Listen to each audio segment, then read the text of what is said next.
Raspberries.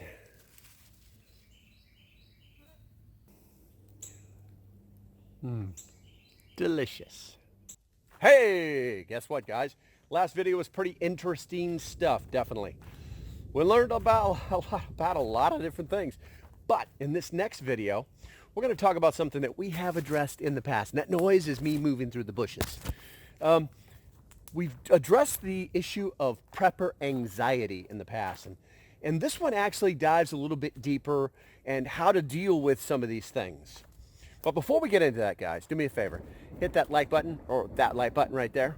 And subscribe. Hit the subscriber button. Hit that little bell so that, that's right. It doesn't sound too hot, does it? Mother Earth is not happy. Gaia. Yeah, hit all those stuff, guys. That way the algorithm will know that we're serious and that you'll get notified when I make more videos. All right, let's go ahead and get into it. Okay, local prepper. Fear can be a little life-saving emotion, but anxiety can literally be mistaken for radiation poisoning. What would you do to keep your fears at bay and recognize anxiety rather than poisoning after a nuclear attack? And let's modify this, because it's not just a nuclear attack. With everything that's coming on, how does somebody tell the difference between something that they should fear and something that's just anxiety? How would you suggest somebody do that, or how would you do it? Well, I have basically two rules, because I do have a community, and I do have people that are in that community that have different mentalities than I do, because I am one of those people that, well, I'm wanting. How do I say this? When you're thinking about anxieties, when you become under that stress, that pressure, does or will it affect you within the next 24 to 48 hours? That's the first thing, because if it does, then it's something that's legitimate, something to worry about. And then you have to categorize that into, is there anything I can do about it? I always told my kids that when you worry about things, they have a tendency to kind of catch up with you. And the reason they do that is because they're not going to just go away by themselves. But you don't have to think of them as weight in your world. I always told my kids to think of your problems as pebbles. You're on a path and there's pebbles, and there's a problem and you pick that up and you carry that weight. And if you have lots of them, you're going to find out that they're going to start weighing you down. Your pockets are going to get full of nothing but pebbles. And it's going to be impossible to dump them all at once, get rid of all those problems. So the way you do that is just say, that's a problem. You recognize it, kind of categorize it, and then walk away from it. And the reason you do that is because you don't want to worry about things that are not going to affect you. People get on the broad sense of things, people get spun up in what's happening in the world. Well, I'm here to tell you that 20 years ago, the world was a much smaller place, and frankly, a nicer place, because we weren't connected to everything, because we didn't have these stupid things that told us that 14 people were killed in Australia. Those kind of things just didn't happen. You went about your day. If there was a phone call, it rang on the wall and somebody told you something, and then everything went word of mouth, and there was a lot less stress. We're so connected these days that if you don't find a way to either disconnect or deal with your problems, they're going to run you over. And that's where anxiety comes in, okay? Fear is easy to deal with. You're either scared of something or you're not. It's that easy. But anxiety is a completely different story. The other thing that I tell people is, and it's actually something new that I've kind of got onto, is tasks.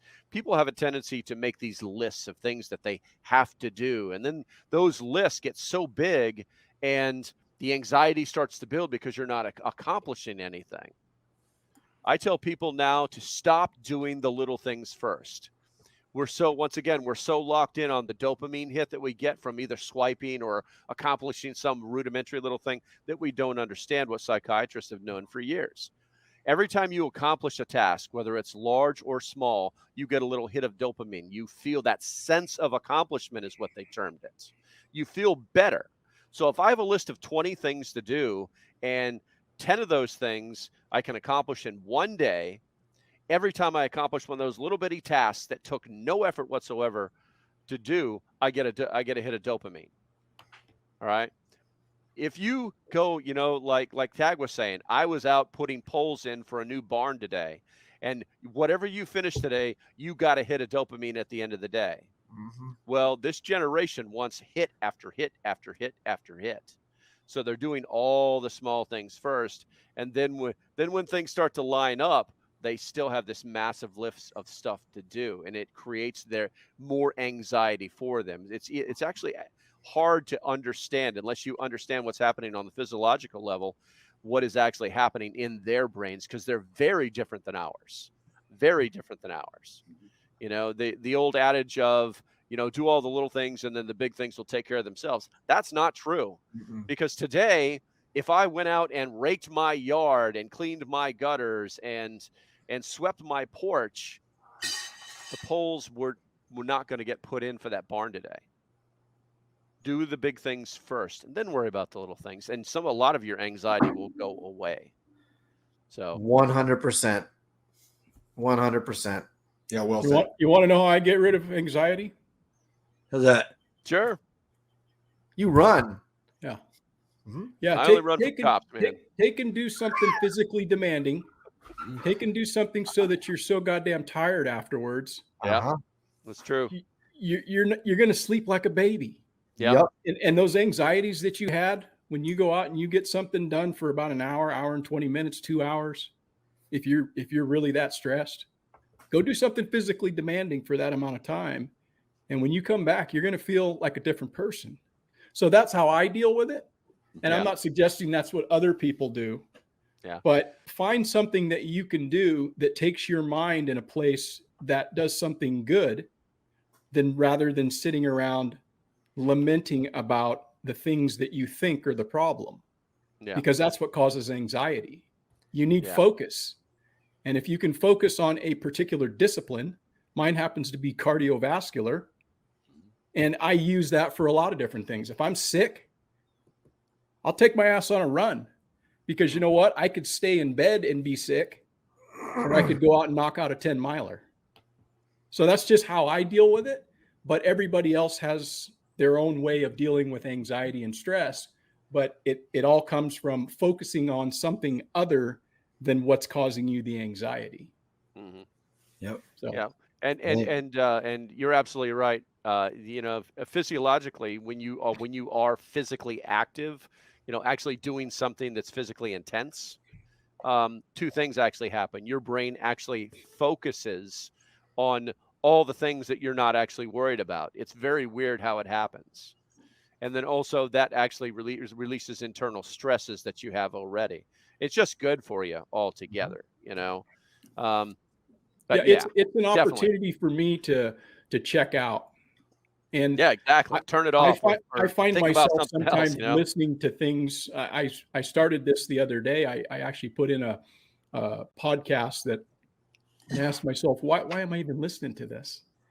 It's just causing me to get worked up, because running for me is a time where I can just allow my mind to wander. That's my time. That's a time where I can work things out internally. I get a lot of problem solving done because I'm out really not thinking about the run. I'm just thinking about whatever I'm thinking about, and I'm focused on that. I'm not even thinking that I'm running. So it's just a different thing for me.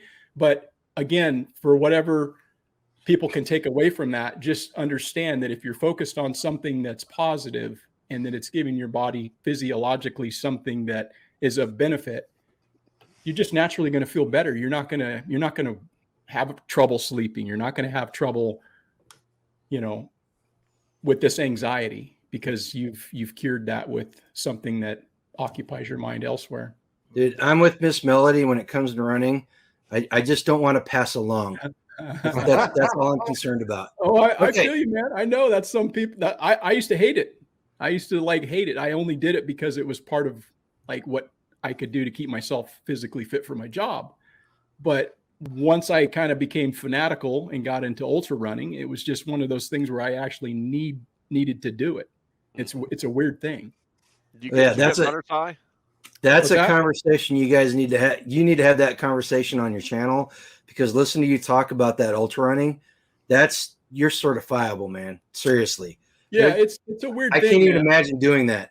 It's a weird thing. I used to hate it, but it's one of those things when you're kind of a type A personality and you like to accomplish things, you're goal oriented and you're driven. It's always that next carrot, right? You know, you start off saying, "Oh, I'll never do that. That's too far." And the next thing you know, you're doing that and something else. So it's just kind of how, you know, it works for me. Okay, next question. This one's for you, Spags. So I hope that video helps some people in different ways of dealing with stress, anxiety, things of that nature. You don't have to deal with everything. Don't carry the weight of the world on your shoulders. It will crush you. All right, guys, if you like what we're doing here, do me a favor, hit that like and subscribe button. Make sure you hit that notification bell, and leave us some comments. We really like comments. We do read them. All right, guys, until the next time, stay safe, have a great day, and I'll see you when I see you, which should be in the next video. I think there's one more in this series. All right, guys. Bye-bye.